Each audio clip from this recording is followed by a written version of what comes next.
I feel like, when I look at him, I just feel like, I want for him to feel the pain I feel, A mother's heartache as the man who killed her daughter is sentenced. Tonight, life in prison for poisoning a toddler, the innocent victim in a murder plot intended for another.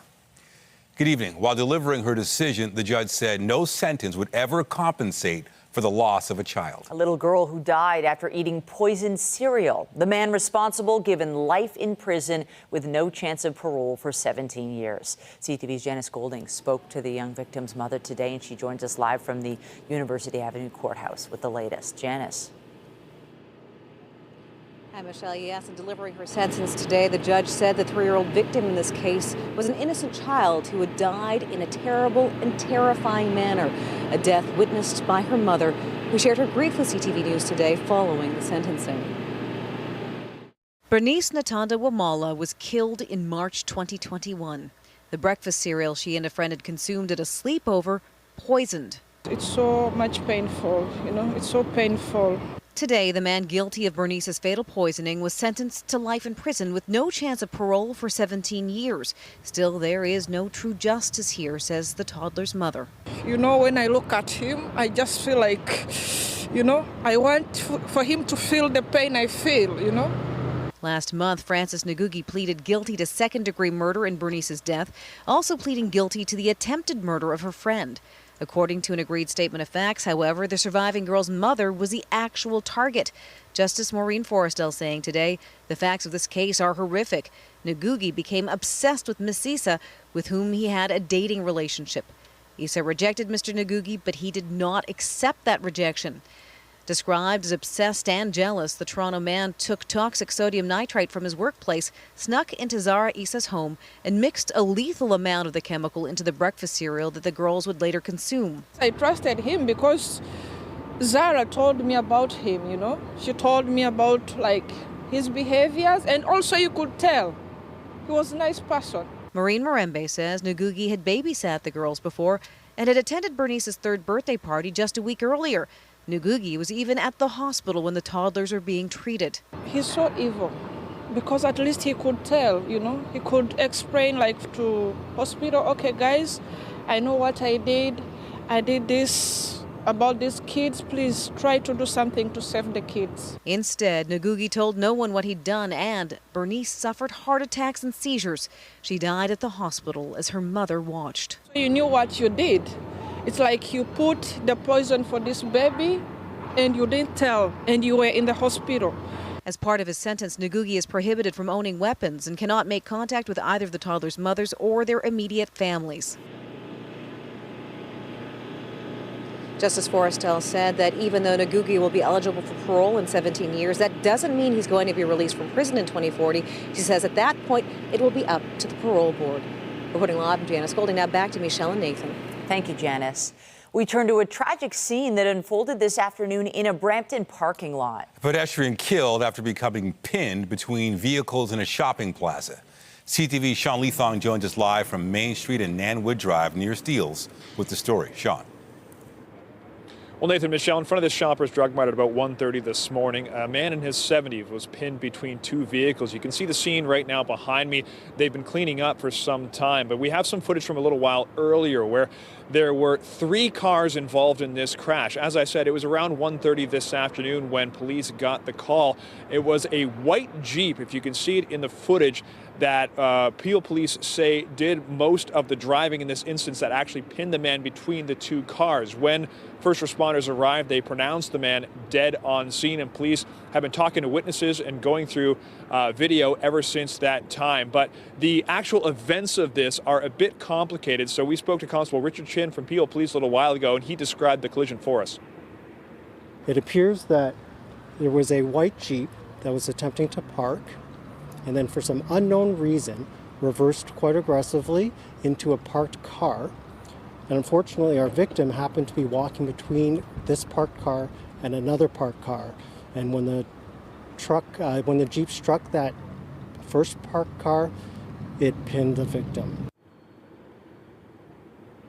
Unfortunately, the body of the deceased remained on scene for some time while the investigation was taking place. The Major Collision Bureau for Peel Police is here, and I had spoken to some witnesses, obviously distraught from what they'd seen.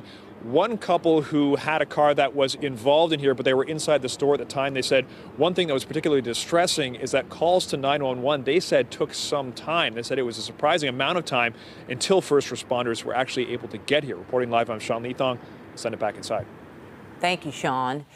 Here in the city, a man suffered serious but non-life-threatening injuries in this early morning crash in the Junction. Emergency crews were called to Dundas West and St. John's Place just after 3 a.m. Police say an SUV hit several parked cars before rolling over.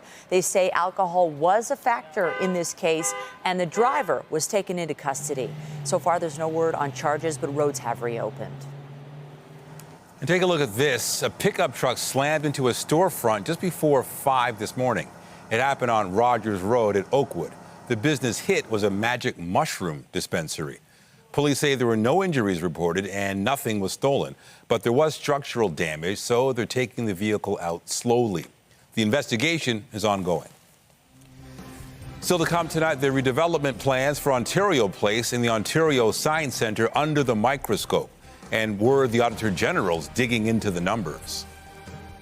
But first, let's head outside. It is Friday evening in the city. The sun setting on another work week for many, and it was a windy one out there. Lindsay Morrison joins us now with a look at the current conditions. How is it out there tonight? It's not too bad, Michelle. I love that we're watching people play tennis in the first week of November outside. Yes, it was windy. That was a big story today. Gusts of around 60 kilometers per hour earlier on, still gusting close to about 50 here in the city of Toronto. But I want to take note once again of the direction of those winds coming out of the southwest. We are benefiting in the sense that we're warm as a result of that wind direction. 13 degrees currently in Toronto, but we made it to a high of 15 this afternoon.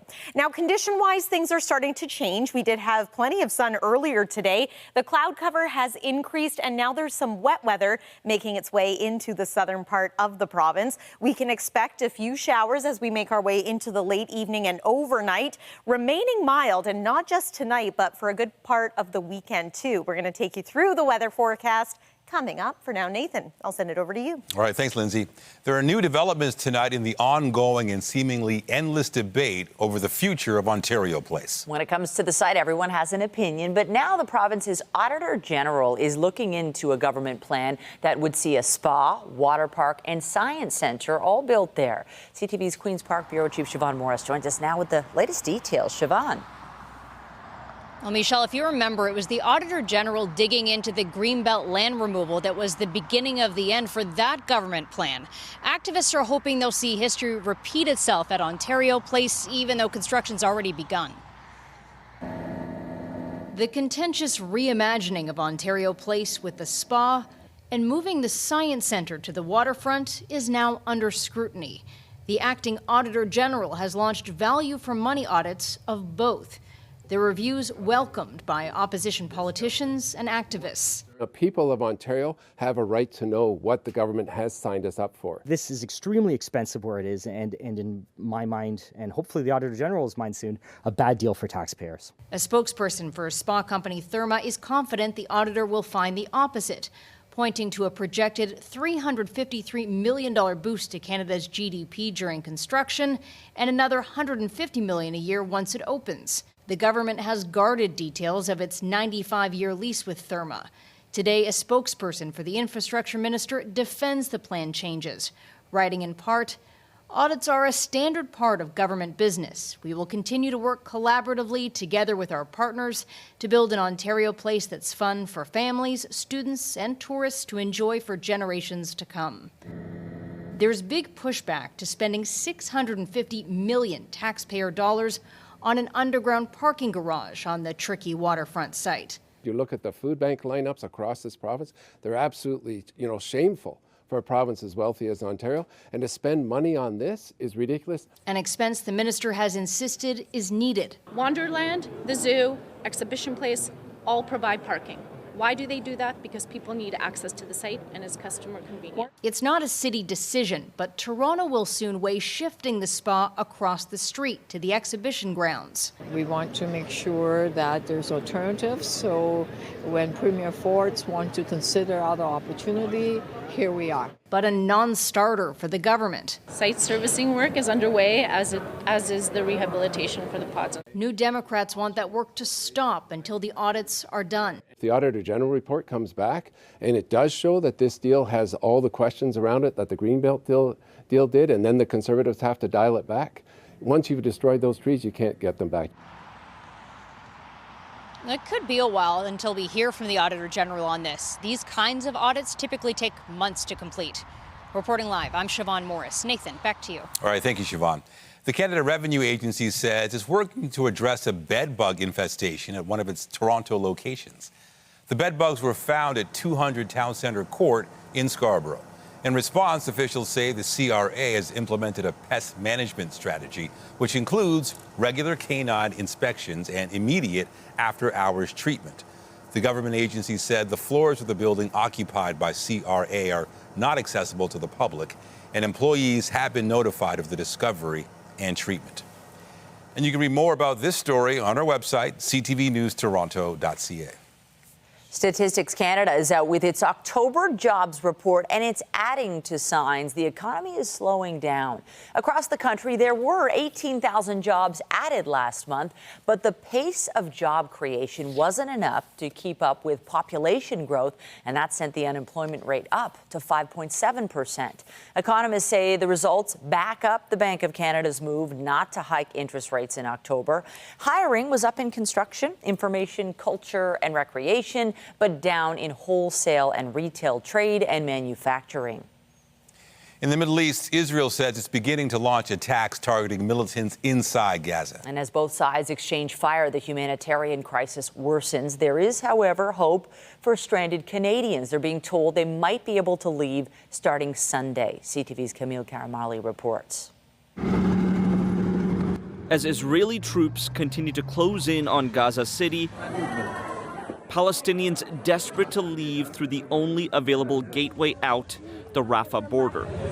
Among them, some 450 Canadians and their family members, waiting for an answer on when they'll be allowed to go home. Prime Minister Justin Trudeau shedding little light on a timeline. We are working with all of our regional officials and our allies to make sure that as Canadians come out to safety, hopefully in the coming days, while concern grows for Canadian families waiting for answers. Now I'm so broken. Nael Al-Halis has more than a dozen living family members stuck in Gaza. 15 of his relatives have already been killed. He's worried his wife and kids will be next. Before my wife ends the call, she said, maybe this is the last time you will hear our voice. So that breaks my heart. The death toll of Palestinian civilians, mostly women and children, continues to mount as calls for a ceasefire grow. U.S. Secretary of State Antony Blinken met with Israeli leaders pushing for a pause in fighting to allow hostages to be released and humanitarian aid to get into Gaza. Questions: how, when, and where these can be implemented, what work needs to happen, and what understandings must be reached. With few answers Friday, with Israel's prime minister rejecting calls for a ceasefire until all hostages are released. Sparking concerns the clashes could trigger a wider war in the Middle East, with Iran-backed Lebanese militant group Hezbollah breaking its silence, warning all options against Israel are on the table. Meanwhile, thousands are expected to attend rallies across the country Saturday in a national day of action in support of Palestinians, calling for an immediate ceasefire and allowing continued medical aid to enter Gaza. Kamal Karamali, CTV News, Toronto. The Israel-Hamas war has sparked several protests here over the past few weeks. Tonight, demonstrators in support of Palestinians are holding a rally in Mississauga's Celebration Square. CTV's Beth McDonnell joins us live with the details. Beth. Nathan, the ongoing Israel-Hamas war is something many are struggling to accept. There is a lot of anger and frustration over the humanitarian crisis as well as the loss of life. And many are continuing to gather here, just like they've done over the past several weeks, calling for a ceasefire in the region and for Canada to do more to bring home 450 Canadians, permanent residents, and their families back to Canada. I am not too hopeful, but I am praying that the Prime Minister and our officials and MPs and all of our officials around Canada are finally going to take a step forward to do the right thing here and, one, bring our Palestinian Canadians back home as they have in previous other situations.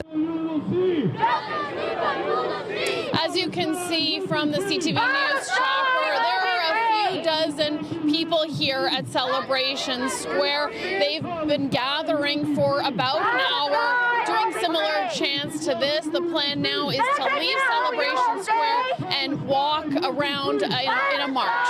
Reporting live, I'm Beth McDonnell. Now back to Michelle and Nathan. Palestine, free, free! Palestine, free, free! And there were more school walkouts today to show support for Palestinians. Students at West Hill Collegiate on Morningside near Kingston Road in Scarborough were among those who took part in the demonstrations. The TDSB says safety is top priority and staff were outside to monitor the protests. Police were also made aware. Toronto police have been keeping up a visible presence in North York amid safety concerns in the Jewish community, and now they're changing where they'll be stationed.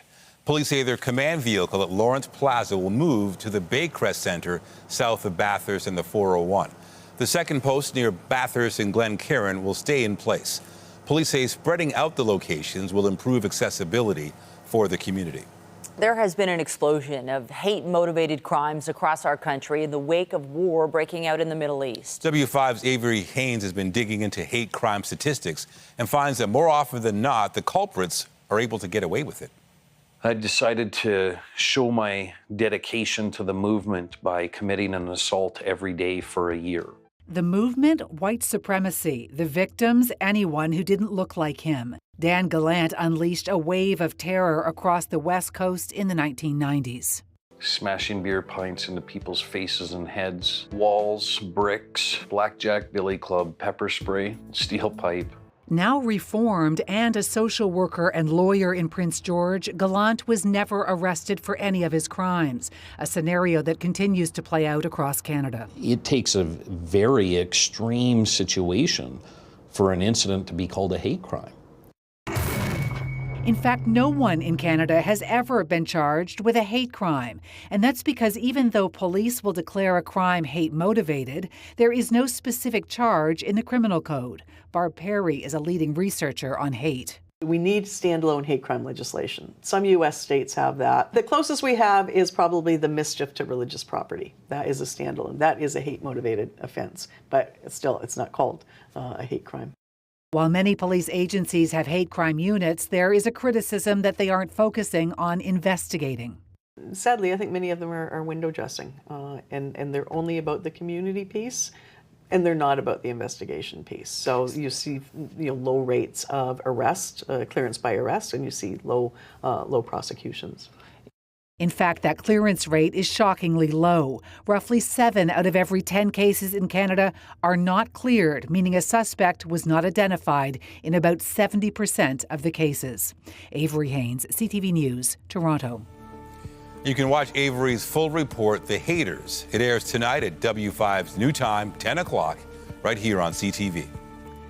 Alberta's plan to withdraw from the Canadian pension plan was the focus today of a meeting of this country's finance ministers. Chrystia Freeland convened the discussion following a request from her Ontario counterpart, Peter Bethlenfalvy.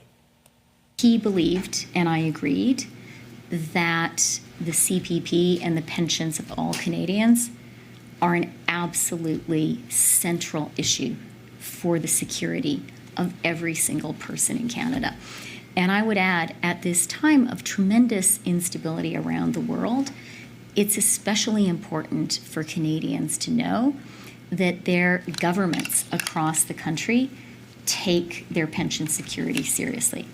Freeland says she has heard from Albertans concerned about leaving the CPP and is asking the chief actuary to look into the details of such an asset transfer. The provincial government says workers in Alberta have contributed a disproportionate amount and would receive significant savings in payouts if there was an opt-out.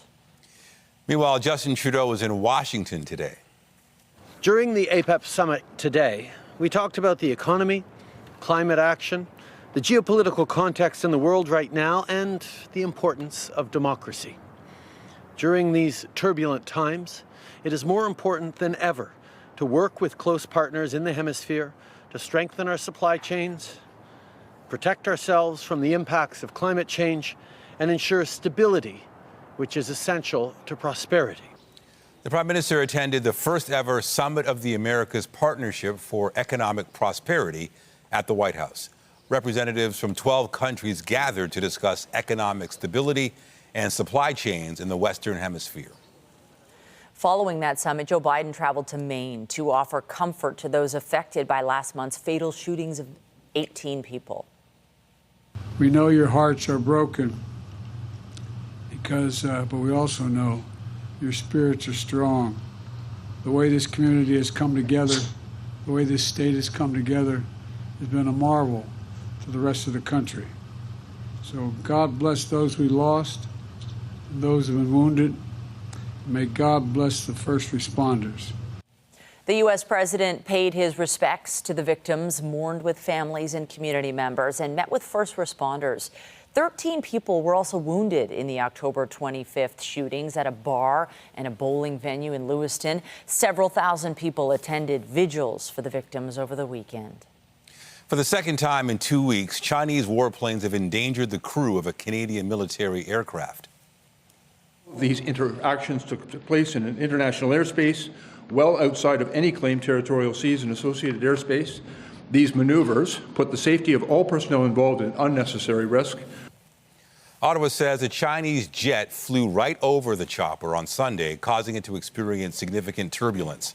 Later that day, another jet launched flares directly in front of the helicopter, forcing it to swerve to avoid being hit. Last month, a Chinese jet came within 5 meters of a Canadian surveillance plane. A high-profile former judge has been removed from the Order of Canada. Mary Ellen Turpel-Lafont's appointment was terminated last Thursday. It followed her request and the Governor General's approval. There have been questions surrounding Turpel-Lafont's claims to Indigenous identity. The child rights advocate has also returned honorary degrees from several universities. 3 others have rescinded awards. Turpel-Lafont was appointed to the Order of Canada in 2021. Out west, Alberta's unprecedented wildfire season is over. The provincial government said today that Tuesday marked the end of the season. There were more than 1,000 blazes in 2023, with over 2 million hectares burned. Unusually hot, dry, windy conditions led to an early wildfire season. 48 communities were affected, and more than 38,000 people were evacuated. Unfortunately, wildfires are still burning in Spain.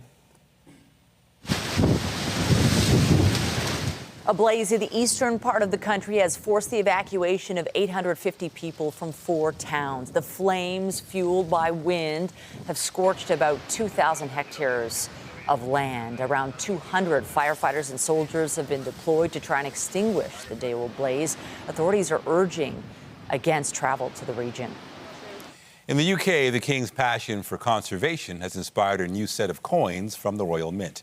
There are 8 coins featuring images of flora or fauna. The first to enter circulation this month is a new 50-pence piece. It displays an Atlantic salmon. Other denominations are expected to be available next year based on demand. Other coins feature bees, a rose, an oak leaf, and a leek, among other designs. There are airports, and then there is this. An airport in Singapore has unveiled its new makeover. One of the terminals has fully reopened after a 3.5-year expansion. Nature was the overriding design theme, with a vertical garden and a 14-meter-high digital waterfall. There's also a digital sky that changes color depending on the time of day. Nearly 21,000 square meters were added to the original building, boosting capacity by 5 million people. Now the airport can handle 95 million passengers per day. Also tonight, the Royal Agricultural Winter Fair is on. The Toronto tradition back for its 101st year, bringing the sights and sounds of the country to the big city. We'll take you there coming up. And I'm Pat Foran. Coming up, it's Feedback Friday. We've had many stories lately on problems with checks being fake or being stolen. More people say they feel they deserve compensation for delayed airline flights. And more tenants say landlords have entered their units without permission. Feedback Friday is just ahead. We'll get ready for some brighter mornings and some darker evenings. We fall back this weekend. Clocks go back 1 hour at 2 a.m. on Sunday. It's also a good time to change the batteries in your smoke alarms and carbon monoxide detectors. We are going to have a good amount of sunshine on Sunday. That's a day to look forward to. Both days this weekend are going to be mild, but there's a change in the long range. We'll show you when we could be in for some mixed precipitation coming up. And stay with us. We've got another full night of great shows for you right here on CTV. We had a lot of reaction to our recent stories on your rights as a renter and when you should receive compensation if your flight is delayed. We've also done stories on check fraud, where checks have turned out to be fake or they've been stolen in the mail. Here's Pat Foran with Feedback Friday. Pat. Nathan and Michelle, we also had the story of a small businessman who was nervous about online banking, so he only banks in person. Criminals copied his checks and drained his bank account, but following our story, he just got some good news. Joe John runs a machine shop and doesn't trust online banking, which is why he mainly deals in person with checks. But scammers copied his checks to take more than $60,000 from his business account. The bank said because he didn't report the fraud in a timely manner, he was responsible for more than $38,000 in losses. How would I report it in 48 hours? I don't have online banking. Following our story, the bank took another look at his case and refunded more of the money, allowing John to keep his business open. I'm doing fine, actually. They're giving me $28,500. That really helps. We also had the story of Tari Baban, who was selling his Slingshot, a vehicle like a motorcycle and a car combined. He accepted a certified check from a buyer for $22,000. The bank said it was a fake, and he lost the money. We can't accept it. I was like shocked. TR wrote, "It's uncomfortable to ask, but it's important to photograph the ID of someone giving you a check. If they won't do it, that's a red flag." Linda Kassoon rents a basement apartment and her landlord was planning to sell the home. She said he allowed real estate agents and potential buyers into her unit many times without any notice. And I go, "Get out of my apartment right now. Get out. Who are you guys?" A landlord must provide a tenant with 24 hours written notice before they can enter. But Jan told us, "My daughter had a landlord who would come in unannounced all the time. The woman said, if you don't like it, get out. Eventually, my daughter moved." Eliza Richardson's flight with her husband last year arrived 3 hours and 45 minutes late. Under airline compensation rules, WestJet was to pay the couple $400 each. But it refused, so they took the airline to small claims court and won their case. It shows that passengers can get justice in small claims court. Prem wrote, "This case sets a great example, but it's unfortunate they had to go to court. Competition is the best way to get airlines to respect their passengers." And an airline is supposed to pay $400 if a flight is over 3 hours late, but only if the delay is something within their control. 6 to 9 hours late is $700, and over 9 hours late is $1,000. On your side, I'm Pat Foran. If you have a consumer story idea, email us at alert@ctv.ca.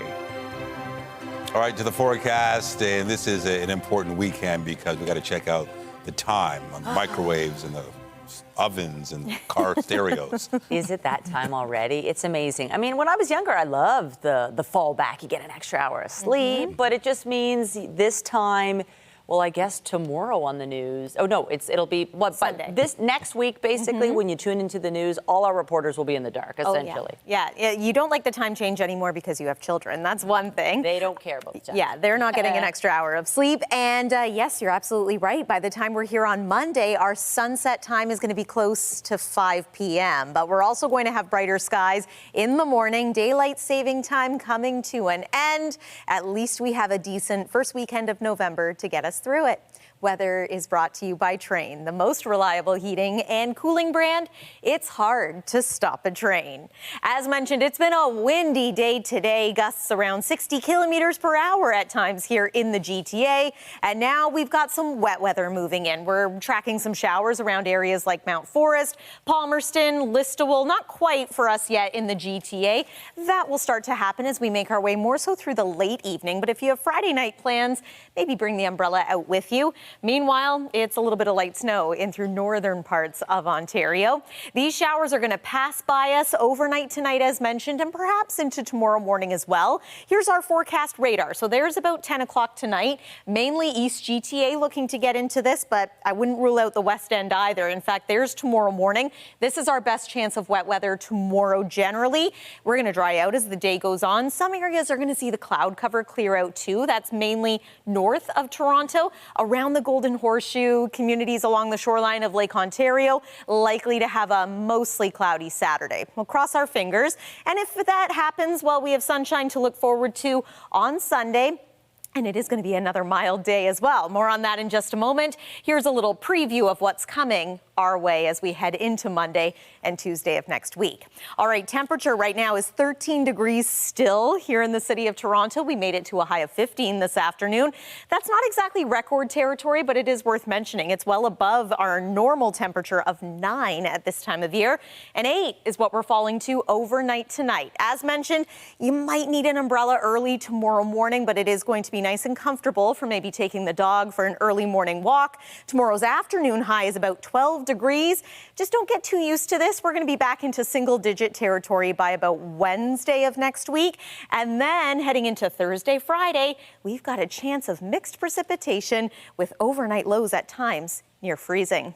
That's your look at the forecast for now. Michelle, over to you. Thank you, Lindsay. And as we touched on, the clocks fall back Sunday, and the city is urging road users to take extra caution at this time. Police say 32 people have died on Toronto roads so far this year, 20 of them pedestrians. After daylight saving time ends, they tend to see a 70% spike in crashes involving pedestrians. The city is launching its latest Vision Zero road safety ad campaign with posters urging drivers to stay alert. And an early heads up if your commute takes you along Bloor Street West. The city says construction work originally planned for the spring will now start next Wednesday. As a result, there'll be no westbound traffic between Avenue Road and Spadina. The eastbound lane will stay open, as will the bike track and sidewalks. The closures will last until the end of December. And an important reminder for anyone planning to take the GO Train's Barrie line this weekend. Rail service will end at around 9 tonight in both directions for track maintenance and platform upgrades. Shuttle buses will run all weekend between Allendale Waterfront GO and Union Station, but they will not stop at Downsview Park GO Station. Regular train service resumes on Monday. Grooming for competition and celebrating the best in agriculture. I'm Mike Walker. At the 101st Royal Winter Fair coming up, we'll have what you can expect this year, from the competition to the animals and, of course, the food. It's a celebration of country life in the heart of the city. The Royal Agricultural Winter Fair is back. A Toronto tradition for more than 100 years, and a lot of people have fond memories of this event. And as CTV's Mike Walker reports, others are experiencing the fun for the very first time. Bringing the farm to the city. I think it's really great to get to know animals and our relationship to them in the world, because we're so removed from the food we eat. A chance to get up close and personal with all kinds of animals, from goats to cows and pigs. You have a favorite animal? Probably the horses, because they're really I know the horses, they're really nice. This is the 101st edition of the Royal Agricultural Winter Fair, celebrating the best in farming, equestrian competition, and local food. I think it's one of the most important things because you have respect for what you're consuming and where it came from and the amount of work and passion it goes into bring those products to your plate. An event steeped in tradition, Patrick Brown Endison is a third-generation cattle farmer. His family has been showcasing at the fair for more than 50 years. Annual event for us. It's a bit like Christmas. It's here at the Royal Winter Fair, translate into real business success. The animals getting the royal treatment ahead of the competition, including a trim and a blow dry. It's kind of like a beauty pageant almost. For a beef cow, you want them to look as big and as full as possible. 8-year-old Andy Moody is a pro now. She has been participating at the fair since she was 3, hoping her goat Legendary can win top prize.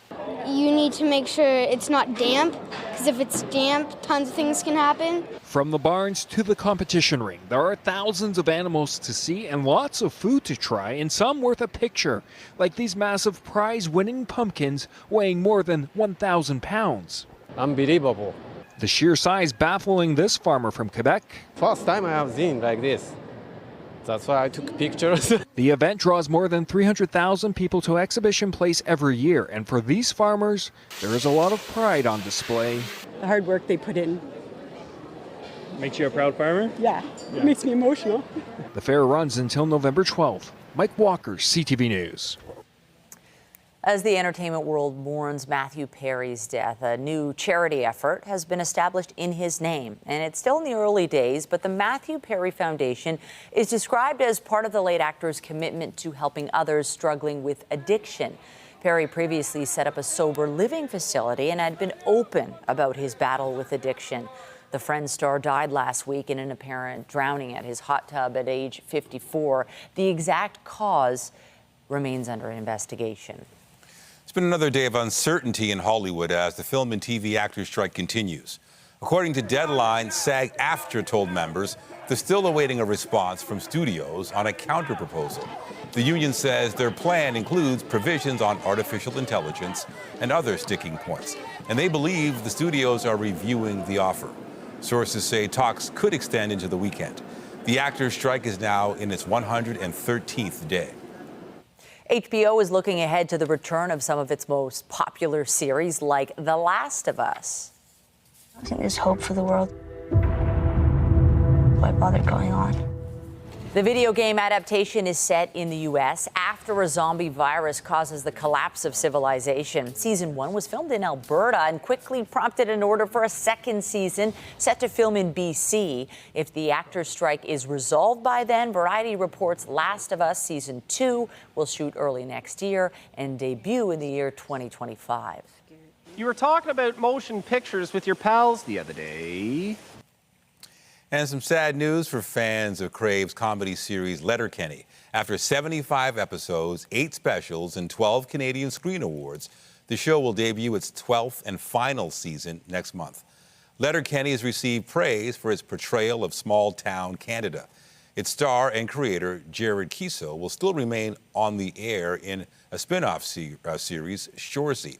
CTV and Crave are both divisions of Bell Media. The official trailer is out for an upcoming Marvel streaming series that marks a number of firsts. Don't be afraid.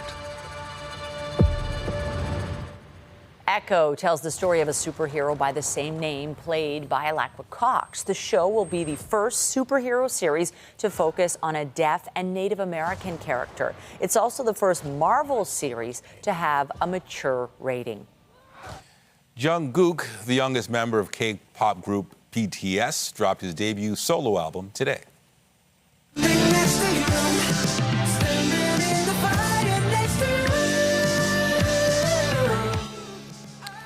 The album release came along with a music video for his song Standing Next to You. The record is called Golden, and it features some musical artists, including Ed Sheeran, Shawn Mendes, and Jack Harlow. Jungkook and other members of BTS have been pursuing solo projects with the band's group work on hiatus. Stars Tonight is brought to you by Lastman's Bad Boy. Who's better? Nobody. Also tonight, digging into Canada's job market, where many of the jobs were added last month as the unemployment rate ticks up despite the gains. On the next CP24 breakfast. Savory soup ideas. Get fast and delicious recipes that'll save you time and money, plus reduce food waste. CP24 breakfast up first at 5:30. You know, when I look at him, I just feel like, I want for him to feel the pain I feel. Updating our top stories, the man responsible for fatally poisoning a Toronto toddler was sentenced to life in prison with no chance of parole for 17 years. Francis Ngugi's intended victim was a woman who'd been declining his romantic advances. Instead, it was 3-year-old Bernice Ntanda-Wamala who ate from the laced cereal box. Bernice's mother shared her anguish outside the courtroom today, with the judge adding that no sentence will compensate for the loss of a child. It appears that there was a white Jeep that was attempting to park, and then for some unknown reason, reversed quite aggressively into a parked car. A man in his 70s is dead after he was pinned between two vehicles in Brampton this afternoon. It happened at a plaza near Main Street and Nanwood Drive near Steeles at around 1:30. The victim had been walking between parked vehicles when he was struck by the reversing Jeep. It's unclear if any charges will be laid. People of Ontario have a right to know what the government has signed us up for. The Office of Ontario's Auditor General has confirmed is looking into controversial plans to redevelop Ontario Place and move the Ontario Science Centre to the waterfront. The Ford government's plans for what's been described as a mega spa has been the centre of criticism since first announced back in 2021. The reviews are welcomed by the opposition and many activists. Remember to keep up to date day and night through our website, ctvnewstoronto.ca, and by downloading the CTV News app. And if you have a news tip, photos, or video of breaking news, let us know. As we mentioned earlier, Canada added about 18,000 jobs in October, and that's less than the 25,000 economists had been expecting. And the gain isn't enough to keep up with population growth. B&M Bloomberg's Jacqueline Hansen reports. Canada's labour market continued to grow last month, but it is slowing. And when you consider that the population is booming, it makes the gains look even smaller. Canada added almost 18,000 jobs in October, led by a jump in construction. But those gains aren't keeping up with how much the population is growing. Canada's population grew by 85,000 people in October. So despite the fact the jobs were added, the unemployment rate went up from 5.5% to 5.7%. RBC economist Nathan Jansen suggests the softening in Canada's labour market should reinforce the Bank of Canada's decision to pause interest rates, while also increasing the odds that the next rate change will be a cut eventually. Let's take a look at some of the closing market numbers for today. The Canadian dollar is trading higher, more than 1/3 cent, to a bit above 73 cents U.S. West Texas Intermediate oil fell almost $2 to about $80.50 U.S. a barrel. And Western Canadian Select gained about $2 to $57 U.S. a barrel. As for stock markets, the TSX added almost 200 points to end the day at 19,824.85. That is the latest in business. I'm Jacqueline Hansen of B&M Bloomberg. The parent company of Tim Hortons says sales in its latest quarter fell short of estimates. The coffee chain itself wasn't the source of that disappointment. It actually saw sales that were higher than expected. But Restaurant Brands International says its Burger King chain missed sales targets as inflation weighed on household budgets. RBI's shares fell more than 2% for the day. Nick Nurse is undefeated against his former team so far this season. The roster and what your rotation is going to be. But as you see, Daniels knocked down a 3 ball. Toronto lost 114-99 to the 76ers last night. It was their second defeat to Philadelphia and its new coach in less than a week. The Raps play San Antonio Sunday. Down again by Lagesson doing good work. Matthews scores! Leafs have tied it. The Leafs are also looking to get back into the win column after their third straight loss. The Bruins beat Toronto 3-2 in a shootout last night. The Buds face Buffalo tomorrow night. Whit Merrifield will not be returning to the Blue Jays next season. The team and the player have both declined an $18 million mutual option for 2024. So the three-time All-Star is a free agent. The club will owe him a $500,000 buyout. In Arlington, a parade today celebrating the Texas Rangers' first World Series championship. Hundreds of thousands of fans lined up along a 2-kilometer route near the team's ballpark. The party came 2 days after the Rangers won Game 5 on the road against the Arizona Diamondbacks. Tonight, claims of severe side effects from a blockbuster drug. I had pain and bloating and vomiting. As sales skyrocket, the proposed class action lawsuit against Ozempic later on CTV National News. And a reminder, the CTV News at 6 podcast is available as a download every weeknight. And a special shout out to those of you listening to the newscast live on News Talk 1010.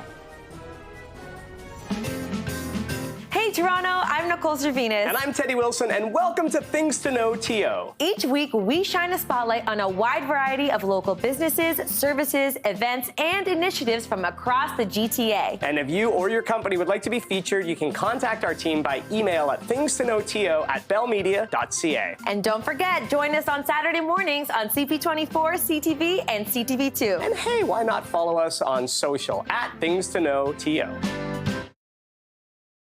So there is the potential for rain this weekend, but it is not a washout. We have some nice moments and some decent temperatures. And I think the timing is good in this case. The majority of any wet weather is going to happen overnight tonight, but there's a slight chance for tomorrow morning as well. Here's one more look at the satellite and radar. This is pretty light rain for the most part, and it's well to our west at this time. There's tomorrow at a glance. It is looking like it's still going to be a mostly cloudy day here in Toronto, but comfortable, 12 degrees. As mentioned, Sunday looks great. Just a heads up that you're likely going to need the umbrella for both Monday and Tuesday, maybe a warmer jacket by Thursday. Nathan and Michelle. Let's not worry about next week yet. Thank you, Lindsay. That's it for us, but be sure to join Heather Butts tonight at 11 for CTV National News, followed by your local news with Zoraida Allman at 11:30. In the meantime, our coverage continues anytime on CP24 and online at ctvnewstoronto.ca. For Lindsay Morrison and all of us here at CTV News, thank you for watching. Have a great night.